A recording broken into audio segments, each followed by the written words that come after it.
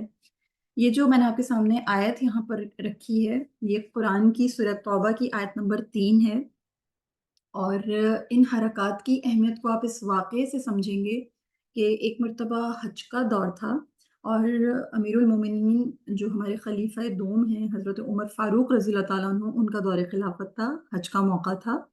انہوں نے بیت اللہ میں ایک شخص کو سورہ توبہ کی یہ آیت نمبر 3 تلاوت کرتے ہوئے سنا، جس کا یہ حصہ وہ تلاوت کر رہا تھا وہ شخص، ان اللہ بری من المشرکین ورسولہ۔ اس کا ترجمہ یہ ہے کہ یقیناً اللہ بری ہے مشرکین سے اور اس کا رسول بھی۔ یہ جو رسولہ کے آگے جو بری ہے نا، یہ حذف ہوا ہوا ہے، انشاءاللہ آگے کا لیول ہے، آپ لوگ انشاءاللہ ایک وقت آئے گا سمجھیں گے کہ یہ کیا ہے، کس طرح سے لکھا ہوا ہے۔ تو اس کا ترجمہ یہ ہے کہ اللہ تعالیٰ، یقیناً اللہ تعالیٰ بری ہے، اللہ تعالیٰ بیزار ہے، بری ہے مشرکین سے، اور اس کا رسول بھی بری ہے مشرکین سے۔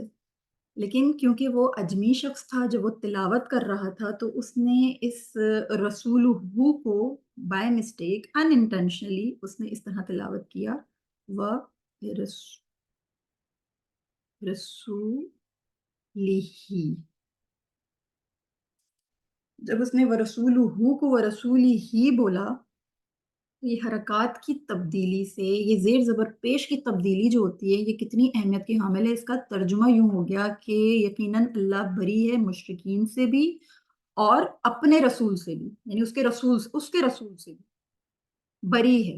اس کا ترجمہ یہ ہوا۔ تو حضرت عمر فاروق رضی اللہ تعالیٰ عنہ نے جب اجمی شخص کی زبان سے یہ ترجمہ، جب ان کو، وہ تو زبان دان تھے، وہ تو عرب تھے، جب انہوں نے یہ تلاوت سنی تو وہ بہت فکر مند ہوئے، فوراً حضرت علی کرم اللہ وجہ الکریم کی طرف مخاطب ہوئے، ان کی طرف انہوں نے یعنی رجوع کیا اور ان سے یہ کہا کہ اے علی، جب یہ کتاب، یہ شریعت عجم کے پاس جائے گی، ہم تو عرب ہیں، یہ عرب سے باہر جائے گی، کیونکہ اس وقت جو مصحف تھا نا وہ حرکات کے بغیر تھا، کلیکشن تھی آیات کی، ایک بک فارم میں بن چکا تھا، حضرت ابو بکر صدیق رضی اللہ تعالیٰ عنہ کے دور میں، آپ کو پتہ ہے اس پہ کام ہوا تھا، اور انہوں نے پھر جو رسول اللہ صلی اللہ علیہ وسلم کا جمع شدہ قرآن کریم تھا اس کو ایک بک فارم بنا دیا تھا، محنت کی تھی، کام کیا تھا ان سب صحابہ نے مل کر، تو بک فارم میں تو یہ تھا، لیکن ابھی اس پہ حرکات نہیں تھیں، ابھی اس کے اوپر جو قواعد تھے اور جو ان کے جو ضوابط تھے ان کے اوپر کام باقی تھا، کیونکہ یہ زبان تھی ان کی، اور ان کے لیے اس کو پڑھنا، جیسے میں نے آپ کے سامنے لکھے ہیں کئی پیچھے جو حروف لکھے تھے، آپ اردو پڑھنے والے یا عربی پڑھنے والے آپ آرام سے اس کو بغیر سائنس کے بھی پڑھ سکتے تھے، لیکن جن کو نہیں آتا ان کے لیے سائنس ضروری تھے۔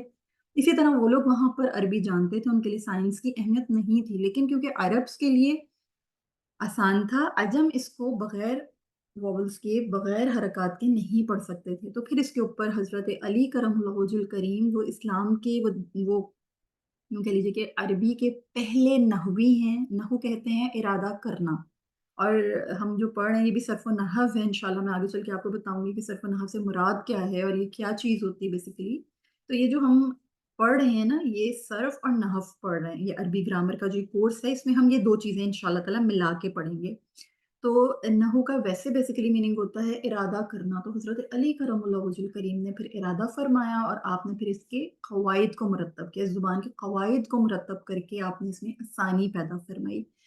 پھر اس کے اوپر بہت کام ہوا. پھر آگے چل کے حضرت علی کرم اللہ وجہ کریم کا جب دور خلافت آیا، جب آپ امیر المومنین فائز ہوئے، تو آپ کے ایک صحابی تھے جن کا نام تھا ابو الاسود الدولی. تو ان کو پھر آپ نے یہ حکم دیا تھا کہ آپ اب اس کے اوپر مزید کام کیجئے، اس کو پرمرائز کیجئے، اس پوری لینگویج کو، اس لغہ کو، اور اس کے اندر مزید جو تشکیل کے قواعد ہیں، یعنی جو لانگ واول، شارٹ واول، اور تشکیل جو کرنی ہے، اور جو نقط یعنی نقطے، جو چھوٹے نقطے، بڑے نقطے، موٹے نقطے، اور بالکل چھوٹے چھوٹے سے ڈاٹس، ان ساری چیزوں کی اب آپ جو ہے وہ مزید فردر ڈیٹیلنگ کیجیے. تو پھر ابو الاسود الدولی جو ہیں انہوں نے پھر اس کو جو ہے کیا تھا، اس پہ کام کیا تھا حضرت علی کرم اللہ وجہ کریم کے حکم سے. تو کہنے کی بات یہ ہے کہ یہ حرکات اتنی اہمیت کی حامل ہیں کہ ہم ان کو اگنور نہیں کر سکتے. ان سے پورے کا پورا ورڈ ہی چینج ہو جاتا ہے. میں آپ کے سامنے ایک چھوٹی سی اگزامپل رکھتی ہوں، آپ اس کو تھوڑا سا انگلش کے اعتبار سے بھی سمجھنے کی کوشش کیجیے. میں آپ کے سامنے رکھتی ہوں تاکہ ہمارے ذہنوں میں تھوڑا سا ایک اور بھی پکچر جو ہے وہ کلیئر ہو جائے. میں آپ کے سامنے رکھتی ہوں. دیکھیں، میں آپ لوگوں کے سامنے یہ رکھ رہی ہوں، یہ کانسوننٹس ہیں، ٹھیک ہے. میں آپ کو کہتی ہوں کہ اس کو پڑھیں. آپ اس کو نہیں پڑھ سکتے کیونکہ آپ کو پتہ ہے انگلش میں بھی واولز ہیں. ان واولز کے بغیر آپ کانسوننٹس کو کبھی بھی صحیح طریقے سے ارینج نہیں کر سکتے، آپ ساؤنڈ نہیں کر سکتے، آپ کوئی بھی ورڈ پروڈیوس نہیں کر سکتے. ورڈ کو پروڈیوس کرنے کے لیے کانسوننٹس کے ساتھ آپ کو واولز کی ضرورت پڑتی ہے. یعنی کانسوننٹس جو ہیں وہ بیسیکلی کیا ہیں، آپ کے پاس حروف ہیں، اور عربی میں صحیح حروف جو ہیں انہیں بیسیکلی ہم کانسوننٹس کہتے ہیں، جو کہ 25 ہیں. میں نے آپ لوگوں کو لاسٹ اپنے لیکچر میں یہ چیز نمبر 1 لیکچر میں یہ بتائی ہے، ٹھیک ہے نا. جو صحیح حروف ہیں وہ 25 ہیں، 25 ہیں، اور وہ کانسوننٹس ہیں. تو حروف کو آپ کبھی بھی حرکات کے بغیر نہیں پڑھ سکتے. جیسے میں آپ کو کہتی ہوں کہ آپ اس کو پڑھیں، آپ نہیں پڑھ سکتے، لیکن جب میں آپ کو کہوں گی اس کو پڑھیں، اب آپ اس کو پڑھ سکتے ہیں. اس کا یہ میں نے لکھا ہے پیٹ، آپ نے اس کو ایزیلی پڑھ لیا. اسی طرح اگر میں آپ کو بولوں اس کو پڑھیں، آپ نہیں پڑھ سکتے، لیکن میں لکھوں، اب آپ اس کو پڑھ سکتے ہیں. اب آپ کو اس کا میننگ بھی سمجھ میں آ رہا ہے اور آپ اس کو ایزیلی ادا بھی کر پا رہے ہیں. پھر میں اسی طرح سے آپ کو بولوں اب پڑھیں، آپ اس کو آرام سے پڑھ سکتے ہیں.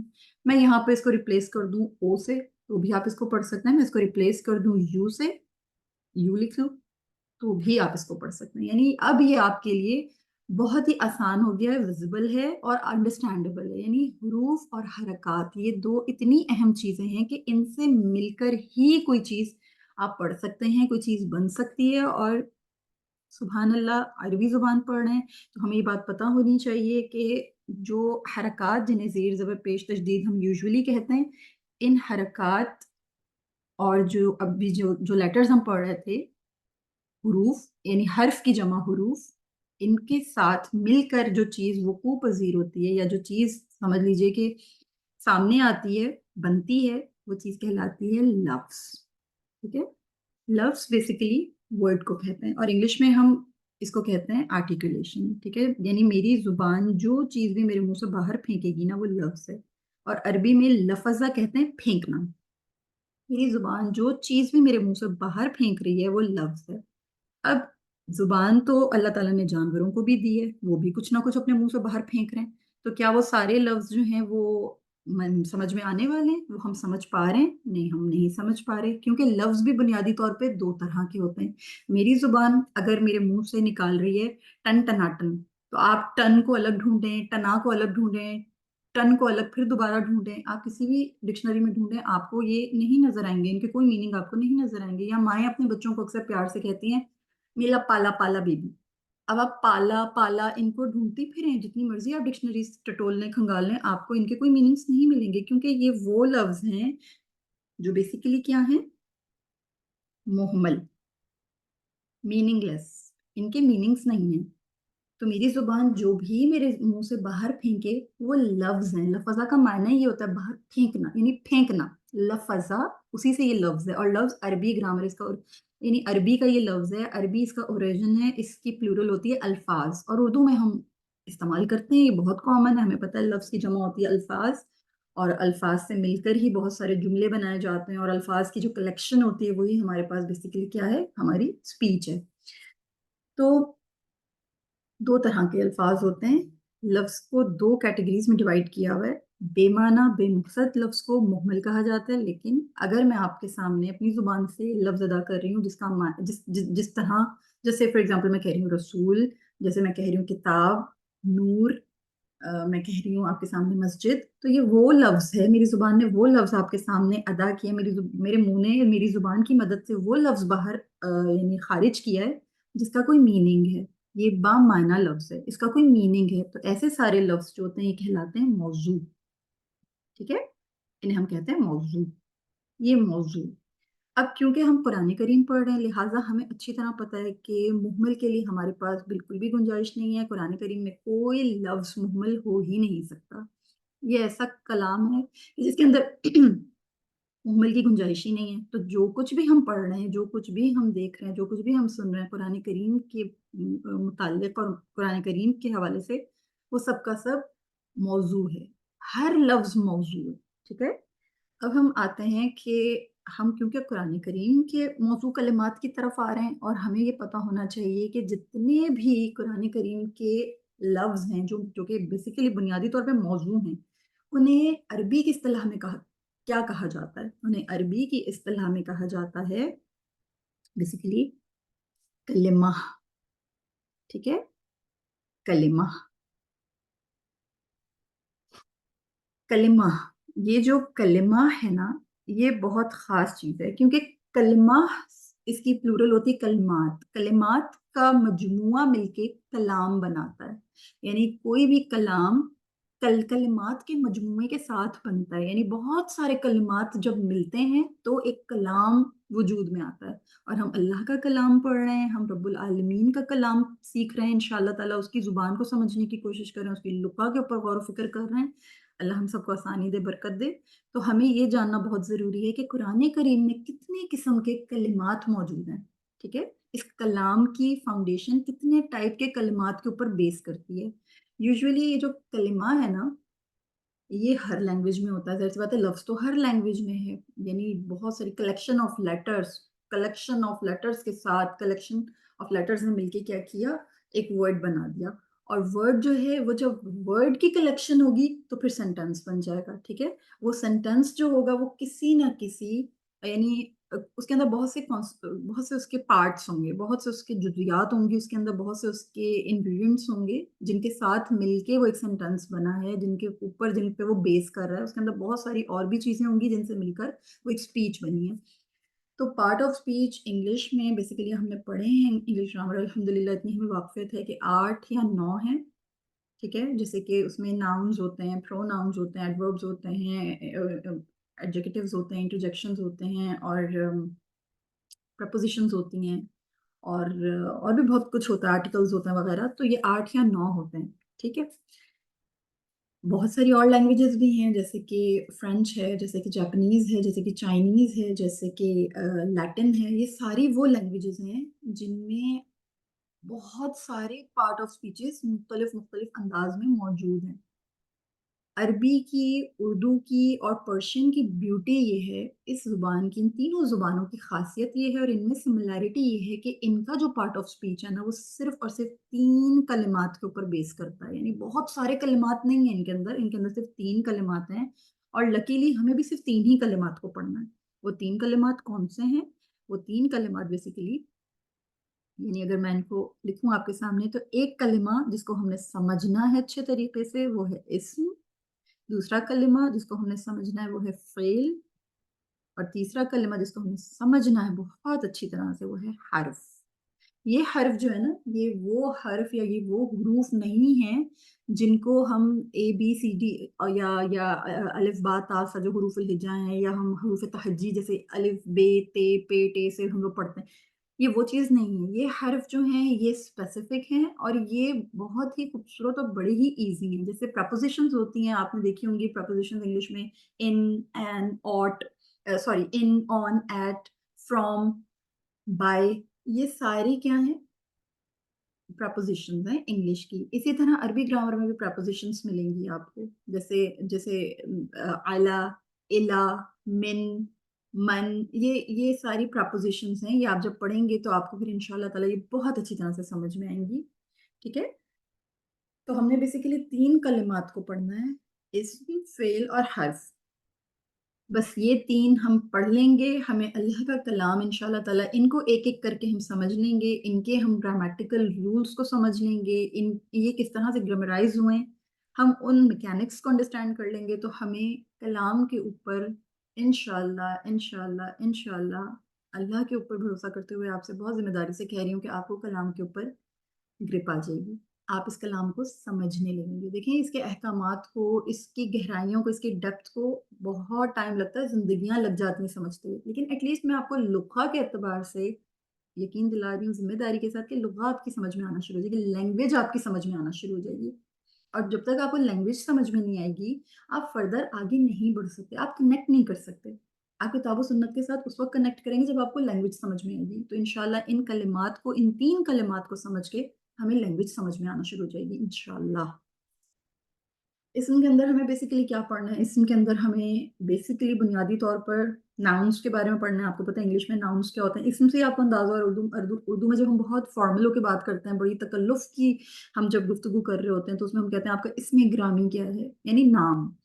تو ناؤن جو ہوتا ہے وہ آپ کو پتہ ہے کہ کسی اسپیسیفک چیز کا، کسی جگہ کا، کسی شخص کا اسپیسیفکلی جو نام ہوتا ہے اس کو ہم ناؤن کہتے ہیں۔ A name of particular person, place and thing is called noun، ٹھیک ہے؟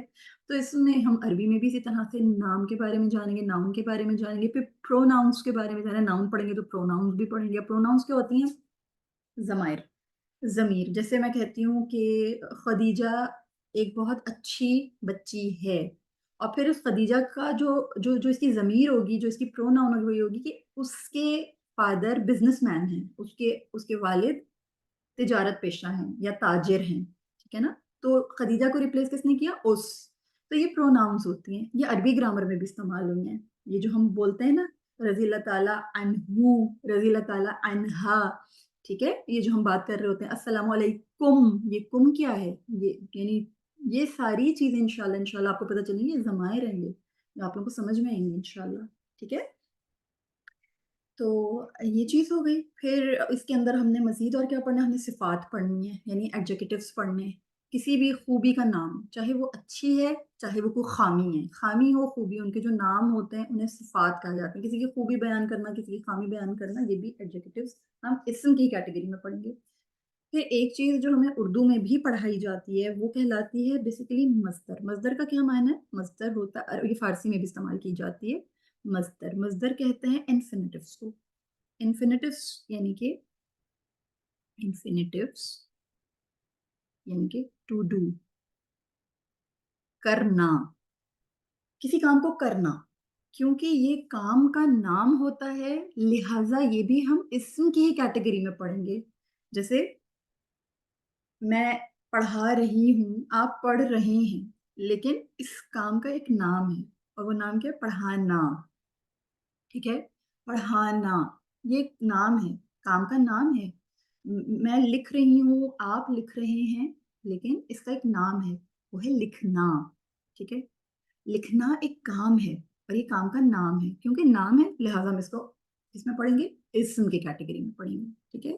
تو جتنے بھی انفینیٹیوز ہوں گے سونا، جاگنا، آنا، جانا، کھانا، پینا، بیٹھنا، بات کرنا، جس کے بھی آخر میں نا یعنی ٹو ڈو، کرنا، کسی بھی چیز کو کرنا، وہ مصدر ہوتے ہیں، اور وہ تمام کے تمام ہم کن کی کیٹیگری میں پڑھتے ہیں؟ ہم اسم کی کیٹیگری میں پڑھتے ہیں۔ پھر ہم ایکسپریشنز کو بھی انشاءاللہ تعالیٰ اسم کی کیٹیگری میں پڑھیں گے۔ آپ جیسے جیسے انشاءاللہ تعالیٰ اس میں داخل ہوتے جائیں گے آپ کو چیزیں سمجھ میں آتی چلی جائیں گی۔ تو یہ کلمہ ہمیں بہت سمپلی سمجھ میں آئے گا، بہت آسانی سے سمجھ میں آئے گا، اللہ پہ بھروسہ کر کے ہم نیکسٹ لیکچر میں انشاءاللہ اسم کو ہی کھولیں گے۔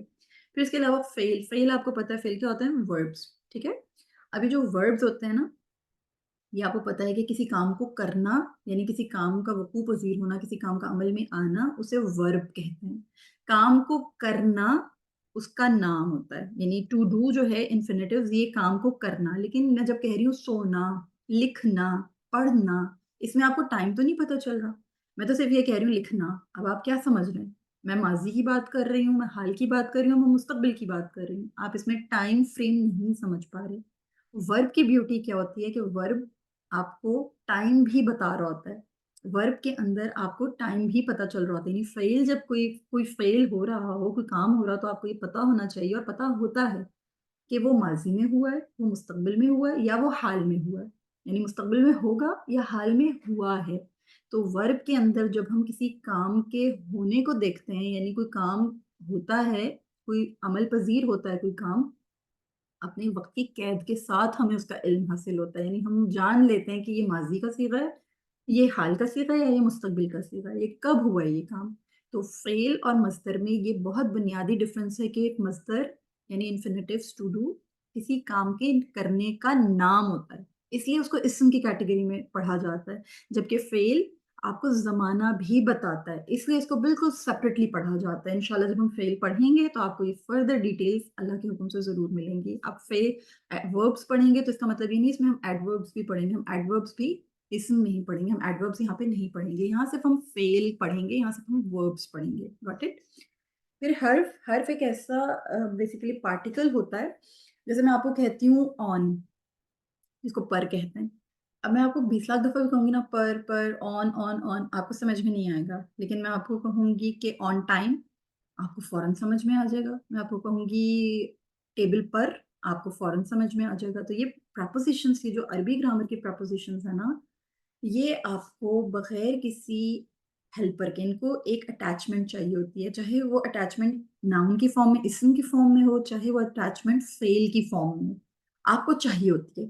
یعنی حرف کے لیے آپ کو اٹیچمنٹ چاہیے، اگر آپ کو وہ اٹیچمنٹ نہیں ملے گی تو یہ اپنا جو اس کا ایکسپریشن ہوتا ہے وہ اچھے طریقے سے آپ کے اوپر کلیئر نہیں کر پاتا۔ یہ ایسے حروف ہیں جو بغیر اسم یا بغیر فعل کے انڈرسٹینڈیبل نہیں ہوتے، ان کو ضروری ہے کہ ان کے ساتھ یہ اٹیچمنٹ موجود ہو، یا اسم یا فعل، اس کے بغیر یہ اپنا میننگ ایکسپریس نہیں کر پاتے۔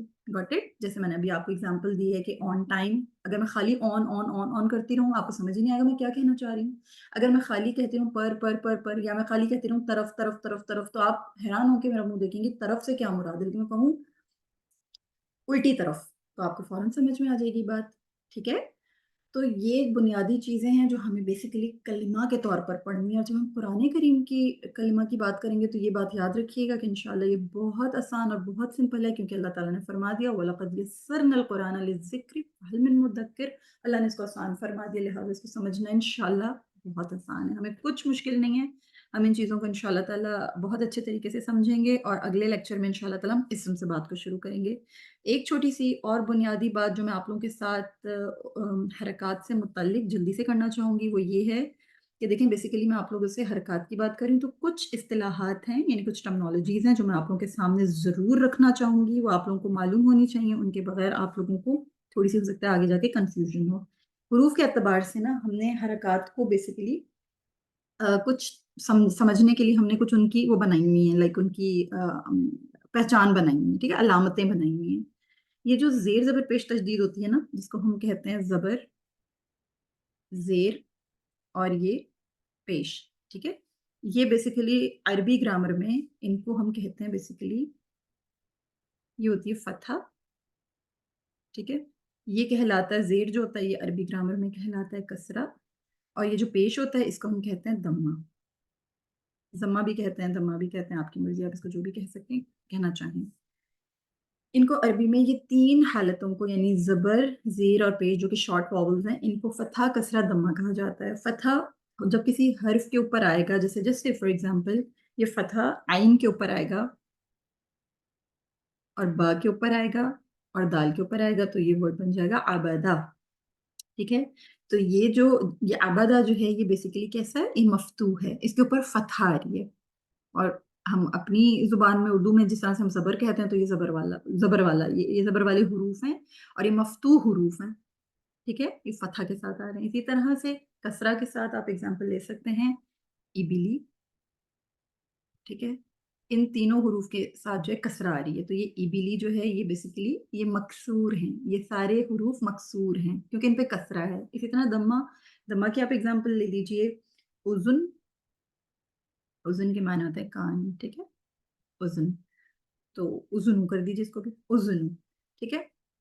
تو یہ بیسیکلی یہ کون سے یہ مضموم ہیں، ان کے اوپر ضمہ آ رہی ہے، تو یہ مضموم یا مضموم ان کو کہتے ہیں. تو یہ وہ حروف ہیں جو مضموم ہیں لیکن ان سے مل کر ورڈز بن رہے ہیں.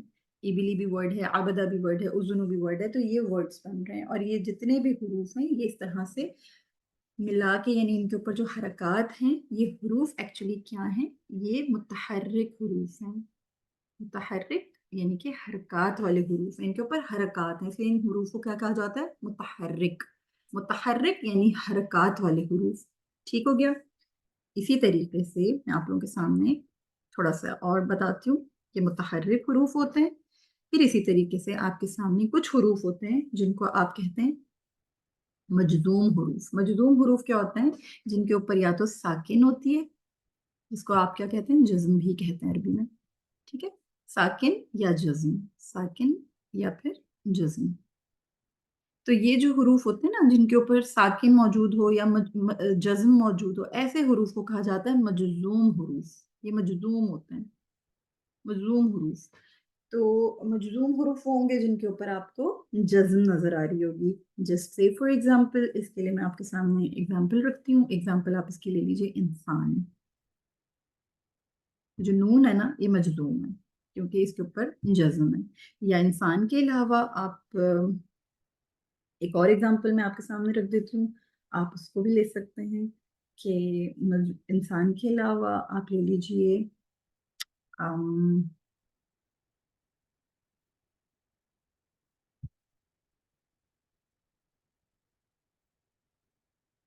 اس واو کے اوپر جزم ہے. ٹھیک ہے، یہ نون، واو اور را. ٹھیک ہے، نور. یا اس کو اس ایگزامپل سے بھی بہتر میں آپ کو ایک اور ایگزامپل دیتی ہوں. چھوڑیں اس ایگزامپل کو، میں آپ لوگوں کے سامنے ایک اور ایگزامپل رکھتی ہوں. یہ با سن.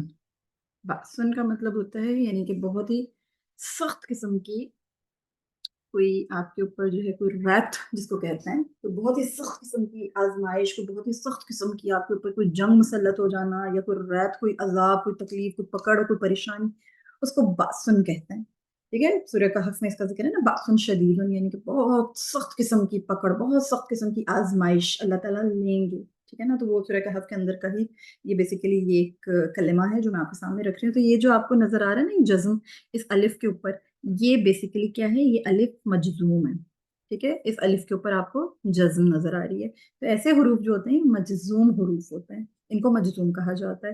بتانے کا مطلب یہ ہے، مقصد یہ ہے کہ آپ کو پہچان رہے کہ مجزوم کا کبھی ذکر آئے گا تو آپ کو یہ پتا ہونا چاہیے وہ حروف کون سے ہوتے ہیں جن پہ ساکن یا جیسے ہم سکون کا سائن کہتے ہیں سکون ہوتا ہے، یا ان پہ جزم ہوتا ہے. ٹھیک ہے، پھر اس کے علاوہ میں آپ لوگوں کے ساتھ اور ذکر کرتا ہوں کہ کچھ حروف جو ہوتے ہیں وہ مشدد ہوتے ہیں. مشدد حروف کون سے ہوتے ہیں؟ مشدد حروف بیسیکلی مشدد، آئی ہوپ آپ مجھے فالو کر رہے ہوں گے. مشدد،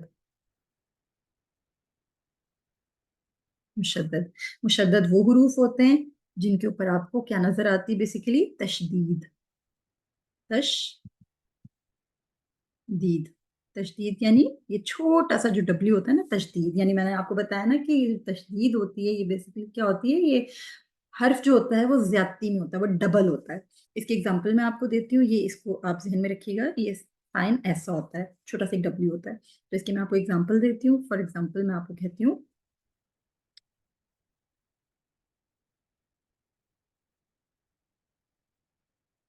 ربو. ٹھیک ہے، ربو. اب یہ جو با ہے نا یہ یہاں پر ڈبل ہے. کیوں؟ کیونکہ را اسی طرح ہوگا، یہ پہلا با جو ہوگا نا اس کے اوپر آپ کو ایک جزم ملے گی، اور دوسرا با جو ہوگا وہ ہوگا پیش کے ساتھ، تو یہ ہوگا رب بو. رب بو.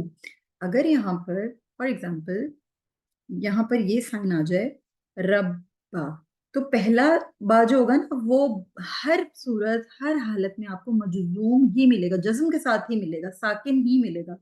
دوسرے والے کے اوپر زبر آئے گی، رب با. ٹھیک ہے، تو یہ جو با ہے یہ کیا ہو گیا؟ یہ با یہاں پر ڈبل ہو گیا. ٹھیک ہے، اور سائن جو ہوگا وہ ڈیفینیٹلی ہم یہی فالو کریں گے، لیکن یاد رہے کہ پہلا لیٹر جو ہوگا وہ جزم کے ساتھ، اور دوسرا سملر لیٹر حرکت کو فالو کرے گا. ٹھیک ہے، تو یہاں پر